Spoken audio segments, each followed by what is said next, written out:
espíritu inmundo. Okay.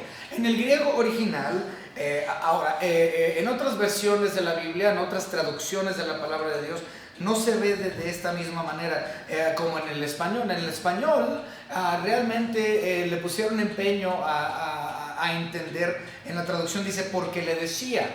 Okay. En el español la traducción es más correcta que en otras versiones en otros idiomas. Porque le decía implica, y también así viene en el griego, implica que fue en varias ocasiones que le estuvo diciendo a los demonios, sal de este hombre, sal de este hombre. En otras palabras, fue muchas veces, una pluralidad de veces, y el demonio simplemente no quería salir. Él no quería salir. Y esto es muy interesante, puesto que entendemos que la salvación es de Dios, todo es de Dios, Él sostiene todas las cosas por el poder de su palabra, Él es el soberano, y Satanás y sus ángeles le obedecen. ¿Tienen que? Porque recuerden, los demonios, al igual como en el libro de Job, Satanás tuvo que pedir permiso para hacer ciertas cosas con Job. Él no podía hacer lo que él quería, cuando él quería, como él quería, sino que realmente dependía de lo que Dios le permitía. Y esto es muy importante porque vamos a ver algo muy parecido este día aquí con los demonios, que la legión que se encontraba en este hombre. Ellos no tenían la autoridad para ir donde ellos querían, como ellos querían, cuando ellos querían. Necesitaban el permiso de Dios. Dios les tenía que decir y permitir hacia dónde iban a ir y con quién iban a trabajar. Es realmente interesante. Dios es absolutamente soberano en todo. Él tiene control de absolutamente todo, incluyendo, obviamente, los demonios. Muy bien. Entonces, cuando nosotros leemos esta sección, sal del hombre, sal, porque le decía, esto es muy interesante porque esto es autoridad divina. Nuestro Señor Jesucristo lo dijo en una manera de absoluta autoridad. Unos versículos antes nosotros vemos la autoridad de nuestro Señor Jesucristo cuando están cruzando el mar de Genezaret o el mar de Tiberias, el mar de Galilea. Él le dice al mar, ponte un bozal, cállate, cálmate, le dijo a la tormenta. Literalmente en el griego, ponte un bozal. ¡Qué autoridad! Y aquí no es simplemente un demonio, es una legión completa de demonios. Anteriormente, nuestro Señor Jesucristo había mostrado su autoridad sobre demonios solos. Demonios que habían tenido posesión de ciertas personas, pero era uno solo. Aquí tenemos una multiplicidad, una pluralidad, y de todos modos, aunque ellos no querían obedecer, y nuestro Señor Jesucristo en repetidas ocasiones les estaba diciendo, sal del hombre, no tuvieron otra opción más que salir. Porque nuestro Señor Jesucristo es Dios y tiene autoridad absoluta sobre el mar, sobre la naturaleza, sobre los demonios, sobre la vida, sobre la muerte, sobre Satanás mismo. Él es el soberano. Ok. Muy bien. Ahora, cuando Él le dice sal del hombre, esto es muy interesante, muy importante, porque, desde el punto de vista de Marcos, aquí en Marcos 5, recuerden, Él está viendo a aquel de los 2 endemoniados que fue salvo. Ahora, nuestro Señor Dios no puede vivir la luz donde hay tinieblas, o hay luz. Nuestro Señor Dios con autoridad le dijo, sal de este hombre, porque ese corazón ya estaba habitado. Y Él decía, si yo voy a estar en ese corazón, tiene que estar vacante. No hay espacio para Dios y Satanás en el mismo corazón. O hay luz o hay tinieblas.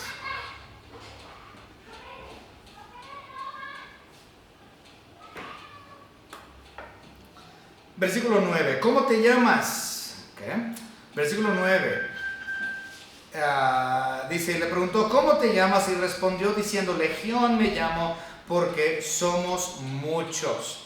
Ok, en cuestión a Legión, ¿cómo te llamas? No es que nuestro Señor Jesucristo no haya sabido cómo se llamaba o cuántos eran.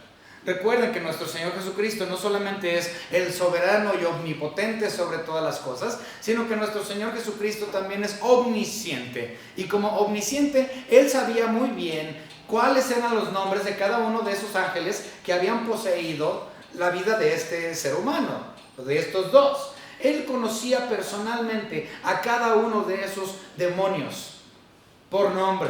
Jesucristo es Dios. Él sabía cómo se llamaban y cuántos eran. Entonces, ¿por qué nuestro Señor Jesucristo, siendo omnisciente, hace la pregunta: ¿y cuántos son? ¿Cómo te llamas? Simplemente era por cuestión para manifestar su poder ante los testigos que estaban presentes. Para que entendieran que Cristo Jesús no solamente tenía autoridad sobre la naturaleza y sobre demonios individuos o solitarios demonios, sino que Él tenía control sobre todo un hato, una legión entera de demonios. Ahora, vamos a hablar acerca de la misma palabra legión. ¿Cuántos eran si es una legión? Bueno, una legión es la unidad militar más grande que tenían los romanos. Es la unidad militar más grande que tenían los romanos. Ahora, esto variaba. El tamaño de una legión realmente variaba mucho. Cuando Roma aún era en tiempos de Rómulo y cuando Roma todavía era una república, una legión era considerado 3.000 de infantería y 300 de caballería. 3.000 de infantería y 300 de caballería. Esto era considerado una legión en tiempos de Rómulo, en tiempos de la República. Cuando la República de Roma, más tiempo después, comienza a ser ahora imperio, el número de una legión cambia. De ser 3.000 de infantería y 300 de caballería, cambia, al momento de ser imperio, cambian a ser 6.000 de infantería y 600 de caballería. Entonces, se duplicó en algunos años lo que era considerado una legión romana, de 3.300 a 6.600. ¿Okay? Entonces, sea como seas, fueran 3.000 demonios o fueran 6.000 demonios, son un montón. ¿Okay? Todos estos estaban viviendo, poseyendo a estos dos individuos. Como ya lo mencionamos la semana pasada, ellos habían perdido todo. Habían perdido su sano juicio, habían perdido sus familiares. Si tuvieron negocios, perdieron sus negocios, perdieron sus familias, perdieron sus hijos, perdieron sus esposas si estaban casados. Perdieron absolutamente todo. Perdieron su humanidad, perdieron su dignidad. Estaban desnudos, caminando entre las tumbas, golpeándose, lastimándose. Y no que ellos se quisieran lastimar, sino que los demonios estaban haciendo lo que los demonios tienen que hacer, que es destruir toda la creación de Dios. Eso es el punto de los demonios y de Satanás. Ellos tienen odio de Dios y odio de su creación. Tanto lo material como lo inmaterial. A ellos no les importa. Ellos odian todo lo que Dios ha creado, material o inmaterial, y su deber es destruir la creación de Dios. Entonces, en este caso, ellos estaban destruyendo a estos dos hombres.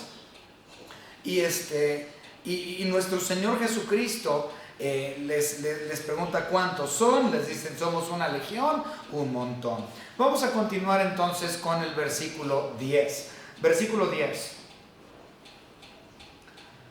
Y le rogaba mucho que no los enviase fuera de aquella región. Esto es muy interesante. En primer lugar, recordemos que, lo vimos la semana pasada, este grupo o esta legión de demonios, de ángeles caídos, habían considerado que nuestro Señor Jesucristo estaba ahí en ese momento para llevarlos a juicio. Ellos pensaban que Cristo estaba delante de ellos para llevarlos a juicio en ese momento. Y muy bien, Cristo Jesús pudo haberlo hecho. Porque Él es Dios y Él puede hacer lo que Él quiere, como quiere, cuando Él quiere, porque Él es Dios. A diferencia de los ángeles, que ellos no pueden hacer lo que quieren, como quieren, cuando quieren, porque dependen de Dios. Cristo puede hacer lo que Él quiera. Entonces, cuando este grupo o esta legión de demonios ven a nuestro Señor Jesucristo llegar a la ribera ahí de donde estaba el panteón, ellos inmediatamente creen que ellos van a ir a juicio antes de tiempo. Vamos rápidamente a verlo. Vamos rápidamente a Mateo. Vamos a ver el paralelo. Mateo capítulo 8 y versículo 29. En Mateo 8:29 nosotros leemos lo siguiente: y clamaron diciendo, ¿qué tienes con nosotros, Jesús, Hijo de Dios? ¿Has venido acá para atormentarnos antes de tiempo? Entonces ellos pensaban que Cristo Jesús estaba ahí en ese momento para llevarlos a juicio. Ahora sabemos que el juicio de los ángeles caídos es un hecho.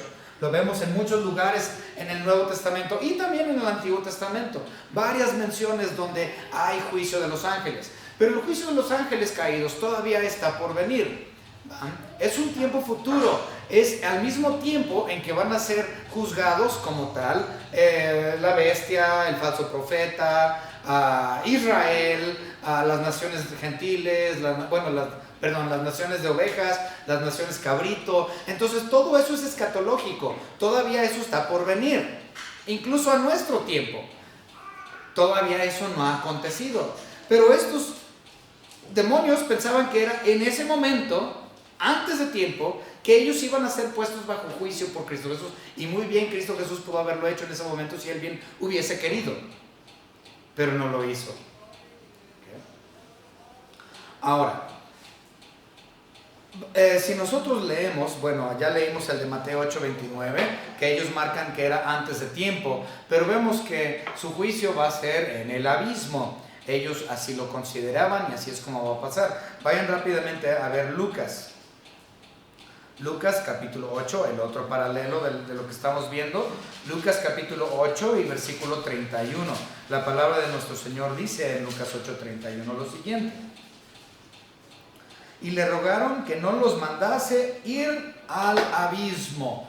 Entonces ellos pensaban que iban a ser puestos bajo juicio prematuramente, antes de tiempo, y que iban a ser llevados a ser torturados en el abismo. Y le piden a nuestro Señor Jesucristo, por favor, no lo hagas. Le piden un favor a aquel que odian. No nos lleves al abismo en este momento. No nos tortures prematuramente, no nos lleves al juicio de los ángeles caídos en este momento, pero tampoco nuestro deseo es irnos de este lugar. Si tú nos lo permites, permítenos quedarnos en esta zona de Decápolis. Cristo les dijo, salgan de ellos. Y ellos no sabían, tenían temor de Dios, pensando que iban a ser llevados al abismo. Dicen, sí salimos, pero al abismo no, o sea, aquí déjanos. Y nuestro Señor Jesucristo se los permitió. Ahora, ¿por qué? Esa es la gran pregunta. ¿Por qué les permite que se queden en esa misma zona? Bueno, en primer lugar, recuerden que la zona de Decápolis como tal era una zona totalmente pagana, era una zona totalmente gentiles. Ahora, sí había como tal algunos judíos ahí, ¿ok? La zona de Decápolis era gentil mayormente, pero sí se encontraban algunos judíos ahí. Mayormente los judíos que se encontraban en esa zona eran judíos que eran considerados apóstatas, judíos que no estaban realmente cumpliendo con el judaísmo como ellos deberían, judíos que realmente estaban no viviendo según la ley que se les había mandado a los judíos, sino que ellos estaban viviendo ahí por cuestiones de ganancias. ¿Okay? Y eso nos lleva a una cuestión muy interesante con respecto a los cerdos que vamos a ver en unos momentos. Recuerden, hasta el día de hoy los judíos siguen siendo personas muy astutas cuando de dinero se refiere. Les gusta el dinero, les gusta el negocio. Así son los judíos, siempre han sido así. ¿Okay? Y el asunto es de que aquellos que no estaban haciendo lo correcto, que estaban apostatando, muchos de ellos se habían ido a la región de Decápolis por cuestión económica, por cuestión de business. ¿Okay? vamos a hacer business. Entonces, mayormente eran paganos, gentiles, pero sí había aquellos judíos apóstatas en la zona. Y ellos querían estar ahí. Entonces lo interesante es, ¿por qué? ¿Por qué querían los demonios quedarse ahí? Bueno, en primer lugar, nuestro Señor no estaba trabajando todavía con los gentiles en ese momento. A lo suyo vino y los suyos no le recibieron.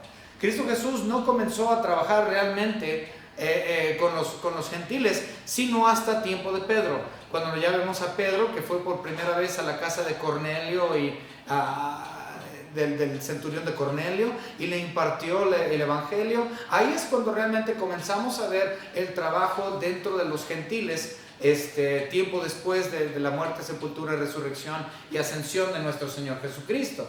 Pero mientras Cristo Jesús estaba caminando, mayormente eran como tal judíos con los que Él estaba trabajando. Entonces muchas personas consideran que nuestro Señor Jesucristo permitió que estos estuvieran ahí entre los paganos gentiles de la zona de Decápolis, porque Cristo Jesús no estaba trabajando con ellos en ese momento de todos modos. Por lo tanto, sería irrelevante si los demonios se quedarían ahí o no. ¿Okay? Entonces, por lo menos algunos escolares bíblicos así lo explican. Pero ¿cómo puedo ya yo tener una explicación personal acerca del por qué?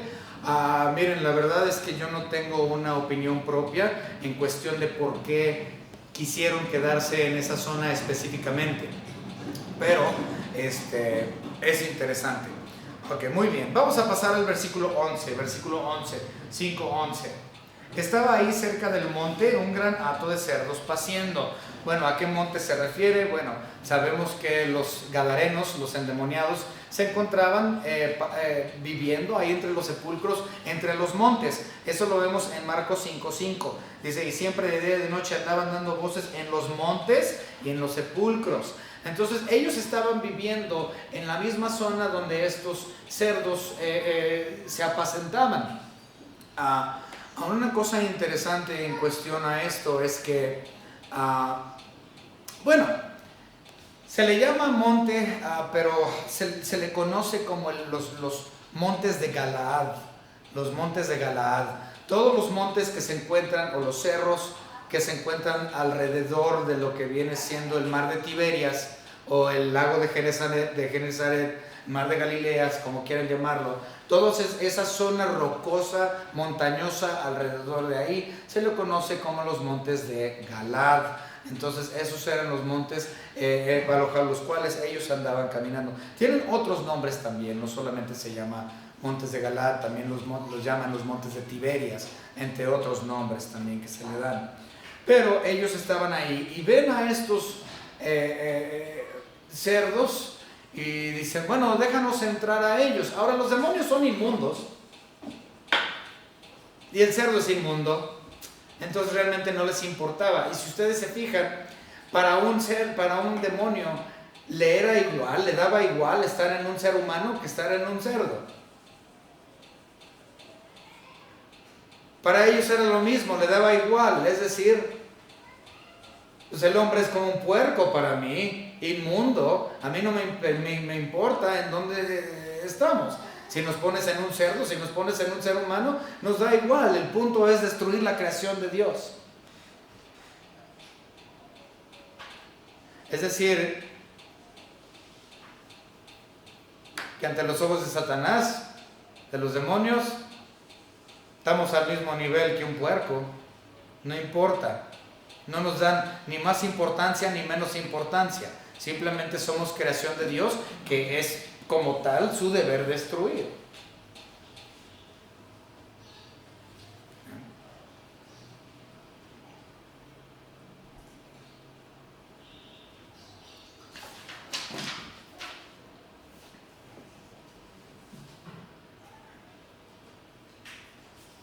Versículo 12.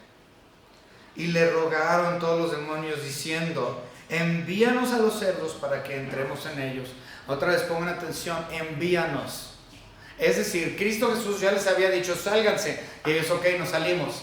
Tenemos miedo del abismo, tenemos miedo de la ira, tenemos miedo del terror, de lo que va a ocurrir, del día del juicio venidero. pero realmente si nos dices que nos salimos, pero ¿a dónde? Envíanos. Es decir, otra vez, que ellos no pueden tomar posesión de lo que ellos quieran, como quieran, cuando quieran, sino que ellos tienen posesión por la permisibilidad de Dios. Mucha gente piensa que, si yo tengo un demonio, especialmente no, los pentes, ¿no? Mucho pente y mucho católico todavía anda con el rollo de la posesión demoníaca y todo eso, y dicen, bueno, si el demonio te posee a ti, el demonio fácilmente puede pasar de una persona al otro, y de ti se pasa acá y de aquí se pasa al otro. Realmente no funciona así. Un demonio no posee un individuo y se va libremente al otro conforme él quiera. Para que un demonio tenga que poseer a la otra persona, tiene que tener la permisibilidad de Dios. Envíanos, tú ponnos, permite que nosotros damos el permiso para ir a los cerdos. Entonces eso es muy interesante. Y nuevamente los cristianos le tienen mucho miedo a los demonios. Ay, vi sombras en mi casa, escucho que se arrastran cadenas. Recuerden, si hay luz no puede haber tinieblas. Si hay luz no puede haber tinieblas. Y el Espíritu Santo mora en los hijos de luz. Mora en nosotros de forma permanente. Dios mismo, el Espíritu Santo, su Santo Espíritu, mora de forma permanente en los corazones de todo aquel que ha creído en Cristo Jesús como su único y propio Salvador. Él es luz. Donde hay luz no puede haber tinieblas. No puede haber dos habitantes en el corazón de un individuo, Satanás o la oscuridad y luz. Nada más uno a la vez. Pero cuando Cristo Jesús ha llegado a entrar en tu vida, es permanente. Es una luz permanente en tu vida. Y si es una luz permanente, implica que no puede entrar nadie más a habitarla. Envíanos. 13. Y luego Jesús les dio permiso. Otra vez la permisibilidad de Dios. No pueden ellos hacer lo que quieren, como quieren, cuando quieren. Envíanos. Ponnos donde tú quieres ponernos. ¿Okay? Entonces les dio permiso. Y saliendo aquellos espíritus inmundos entraron a los cerdos, los cuales eran como 2000, y el hato se precipitó en el mar por un despeñadero, y en el mar se ahogaron. ¿Ok? Entonces los demonios hicieron precisamente lo que ellos querían hacer: destruir la creación de Dios, en este caso los cerdos. Anteriormente los cerdos estaban destruyendo la creación e imagen de Dios por medio del abuso y posesión de los 2 endemoniados gadarenos, quienes se estaban cortando con piedras y lastimando, y con los cerdos simplemente destruyeron, matarlos a todos. Es parte de la creación de Dios, de todos modos los odiamos. Vamos a matarlos. Se avientan al mar. 2000. Hoy día, el promedio en México, 1 kilo de cerdo cuesta 45 pesos. El promedio mexicano, 45 pesos. Si les están vendiendo más en la carnicería, es porque esos son precios a nivel ganadería. ¿Sí? Precio a nivel ganado, 45 pesos el kilo. Vamos a suponer que cada cerdo pesaba 100 kilos. 4,500 pesos. Son 2,000. ¿Cuánto es? Saquen cuentas, yo no le he sacado las cuentas. ¿Cuánto es? En promedio, si son 100 kilos, son 2,000 cerdos. ¿Cuánto dinero es? Un montón. Ahí saquen ustedes la cuenta. Pero es una lanota. Imagínense qué pasó con los dueños de estos 2,000 cerdos. Acaban de tener una pérdida grandísima de su economía. 9 millones. 9 millones de pesos hoy. Imagínate que un ganadero perdiera en unos minutos 9 millones de pesos no es una cantidad pequeña. Para que juntes 1 millón, está en chino. ¿Okay? 9 millones de pesos hoy es lo que ellos perdieron en su equivalencia en aquellos años. ¿Qué iban a hacer? ¿Le iban a aventar la culpa a Cristo Jesús? Pues sí le echaron la culpa a Cristo Jesús, pero estaban tan espantados que no se los cobraron. Le dijeron, no, vete de aquí de entre nosotros. No lo veían a él como una bendición, sino lo veían como una maldición. Y el hecho de que él se alejara de con ellos era mucho mejor, porque él pudiera hacerles mucho más daños. Ellos estaban pensando en su economía, en los billuyos, ¿ok? Pero hay un asunto en cuestión al dinero. Hay un asunto en cuestión al dinero aquí. ¿Quién estaba criando a estos cerdos? ¿Eran los gentiles que vivían en la zona de ahí? ¿O eran los judíos apóstatas que estaban viviendo en esa zona, que estaban criando a los cerdos? ¿Quiénes eran? ¿Eran judíos apóstatas o eran gentiles los que estaban apacentando a los cerdos, los dueños de estos cerdos? Bueno, tenemos que entender algo. En primer lugar, obviamente, es completamente en contra de la ley de Dios para que un judío consuma como tal cerdo. Vamos rápidamente a Deuteronomio, vamos a ver la ley. Deuteronomio capítulo 14.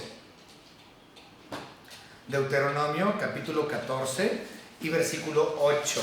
14:8. La palabra de nuestro Señor dice: ni cerdo, porque tiene pezuña hendida, mas no rumia, os será inmundo. De la carne de estos no comeréis, ni tocaréis sus cuerpos muertos. Un judío no podía comer ni tocar un cerdo. Pero una cosa muy interesante, la Biblia como tal, en tanto el Antiguo Testamento y en el Nuevo Testamento, no prohíbe que los judíos críen cerdos para la venta. ¿Okay? Entonces, eso no existe en el Antiguo Testamento ni en el Nuevo. Una ley divina donde no permita que los judíos críen cerdos para la venta. No los pueden consumir, pero no hay una ley en contra. Sin embargo, sí hay una ley oral dentro de los judíos. Recuerden, los judíos tenían un sinfín de leyes orales que no eran leyes dadas por Dios.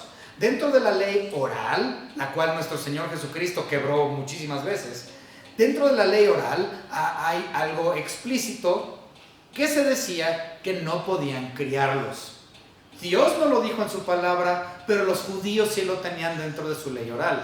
Posteriormente, obviamente, fue implementado dentro del Mishnah en el 3er siglo después de Cristo. Entonces el Mishnah ya lo incluye, pero ellos no podían como tal, por ley oral, no ley de Dios, tener crianza. Sin embargo, recuerden, había un grupo de personas muy importante en esa zona que tenían en muy alta estima la carne de cerdo. ¿Quién moraba en tierras bíblicas que realmente disfrutaban y la tenían en muy alta estima a la carne de cerdo? ¿Quién? Los romanos. También los griegos que estaban ahí en el área de Siria, pero ellos estaban más cerca de Jerusalén. Entonces estamos hablando, los romanos, los soldados romanos como tal, que moraban dentro de tierras bíblicas, tenían que comer. Entonces el judío, obviamente, podía ver grandes oportunidades económicas, porque tenían grandes unidades de militares y todos consumían carne. El judío no consume carne, pero Dios dijo que no dijo Dios que no los puedo criar, yo los puedo criar y venderlo a los soldados romanos, quien aman la carne de cerdo, y yo me gano una lana. Entonces hay una posibilidad muy real que muy posiblemente eran los mismos judíos que estaban criando estos cerdos para venta a los romanos. Entonces hay una posibilidad muy real. Que fueran los gentiles, también hay la posibilidad que los gentiles lo hayan hecho. Pero nuevamente les recuerdo, en esa zona de Decápolis vivían ambos gentiles apóstatas y gentiles paganos. Judíos apóstatas y gentiles paganos. Entonces, este era todo lo que se encontraba en esa zona. Entonces, no nos extrañaría si un judío quisiera sacar provecho de cuestiones económicas y oportunidades económicas que se le presentaban teniendo a los ejércitos romanos ahí en sus derredores. Entonces, obviamente, un judío no iba a poder tener su crianza de ganadería dentro de las inmediaciones de Israel. Eso no. Pero sí los tendrían en zona de gentiles. Lo más cercano a Jerusalén que producía carne porcina era Decápolis. Muy interesante. Muy bien, vamos entonces a terminar. Ya casi terminamos. Y los que apacentaban los cerdos huyeron y dieron aviso en la ciudad y en los campos y salieron a ver qué era aquello que había sucedido. Siempre metiches, ¿no? Voy a ver de qué se trata todo esto. Sale toda la ciudad, incluyendo también a los dueños de los cerdos. Dice, vienen a Jesús y ven al que había sido atormentado del demonio y que había tenido la legión sentado vestido y en su juicio cabal, y tuvieron miedo. Y les contaron lo que habían visto, cómo le habían acontecido al que había tenido el demonio y los de los cerdos. Y comenzaron a rogarle que se fuera de sus contornos. Lárgate de aquí, nosotros no queremos nada aquí contigo. Es decir, lo veían como una amenaza a sus carteras. Lo veían como una amenaza y no lo veían como una bendición. Y le pidieron, salte de aquí. Y él se subió a su barca y se fue. El asunto es Dios, Cristo Jesús, no se queda donde no es querido. Esa es la realidad. Si el Espíritu Santo está obrando en tu corazón para la salvación y el Evangelio se te expone, vas a ser salvo.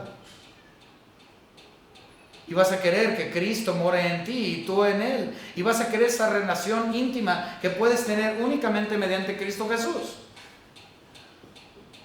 Pero si el Espíritu Santo no está morando en ti y se te presenta el Evangelio, tú vas a decir, no, yo no quiero de eso, salte de aquí.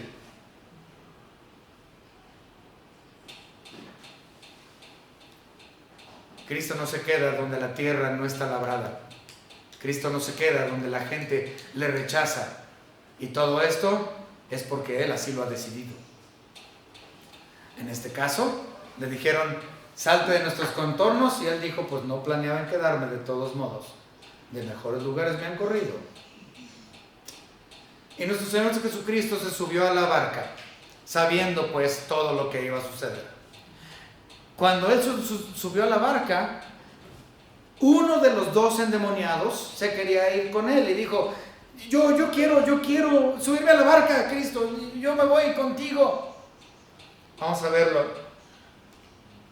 Y comenzaron a rogarle que se fuera de sus contornos. Al endemoniado le rogaba que le dejase estar con él. Mas Jesús no se lo permitió, sino que le dijo, vete a tu casa a los tuyos y cuéntales cuántas grandes cosas el Señor ha hecho contigo y cómo ha tenido misericordia de ti.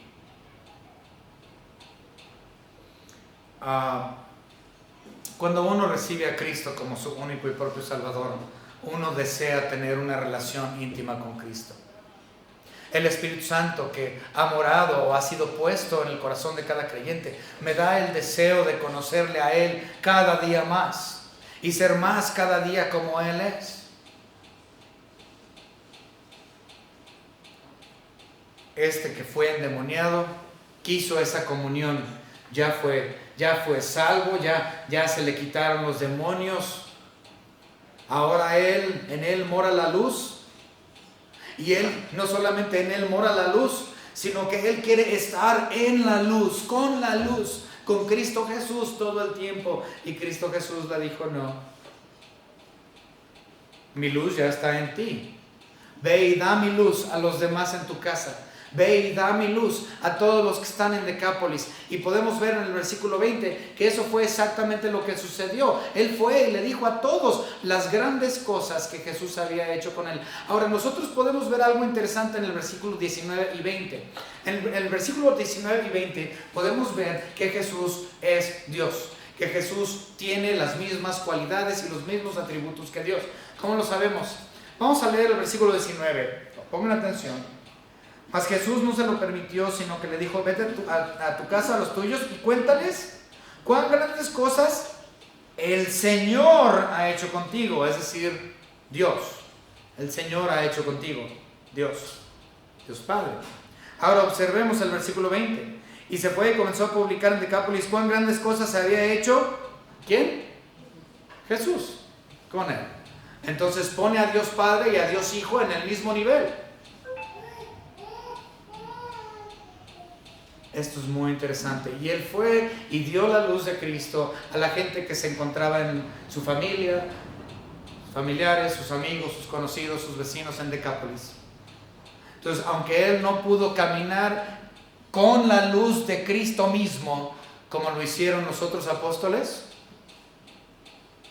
y sus otros discípulos, él fue dejado ahí en Decápolis para ser realmente, lo mencioné la semana pasada, mucha gente no lo piensa así, pero él llega a ser realmente el primer misionero a los gentiles, el primer misionero en la zona de Decápolis, previo a Pedro, previo a Pablo. Es este gadareno endemoniado que fue salvo, que se le dio la luz de Cristo Jesús y él la dio a todos los que estaban en sus alrededores. Técnicamente este fue el primer misionero a los gentiles antes de cualquier otro apóstol. Esto es muy interesante. Nosotros queremos estar también en la comunión con Cristo Jesús. Él es nuestro Señor, Él es nuestra luz. Yo quiero estar con Él en gloria, pero ahorita no puedo, no se me ha permitido. Yo quiero estar en la barca con Cristo Jesús. ¿Sí? Yo quiero estar en la barca con Cristo Jesús. Así como el endemoniado gadareno que quería estar en la barca y tener esa relación íntima, pero Dios no se lo permitió, le dijo: quédate y predica. Por más que yo quiera estar en la presencia de la luz misma, quien es Cristo Jesús, mi Salvador, Cristo nos ha dicho: quédate en este mundo asqueroso, predica mi palabra, diles las grandes cosas que yo he hecho para ti. Y un día futuro, cuando sea la voluntad de nuestro Señor Dios, Él vendrá por los suyos y nos llevará a estar delante de su presencia por toda la eternidad. Y finalmente seremos plenamente, perfectamente transformados y estaremos con Él, con la luz, para siempre. Mientras tanto, mi deber es reflejar aquella luz aquí. Espero que haya sido de bendición para ustedes este pequeño estudio del endemoniado gadareno y de lo ocurrido en esas costas de la ribera de Gadara. Vamos a orar. Señor Padre, gracias le damos porque usted nos ha permitido estudiar su bendita palabra y estudiar acerca del acontecimiento, del evento de estos dos endemoniados, el que fue salvo y el que no, el que se quedó a impartir la palabra, el evangelio. Señor, le damos gracias por el ejemplo de este hombre, quien llevó el evangelio después de haber comprendido y haber sido receptor de la gracia de nuestro Señor y Salvador Jesucristo. Le pedimos, Señor, que nosotros, entendiendo que aún no podemos estar con usted en su presencia, Señor Jesucristo, pero usted nos ha dicho y nos ha dejado la gran comisión: me seréis testigos en Jerusalén, Judea, Samaria y hasta lo último de la tierra. Permítenos, Señor, ser como ese gadareno e impartir su evangelio en nuestra Decápolis, en nuestra zona, al mundo que no te conoce. En el nombre de nuestro Señor y Salvador Jesucristo, nuestro Señor y Dios. Amén.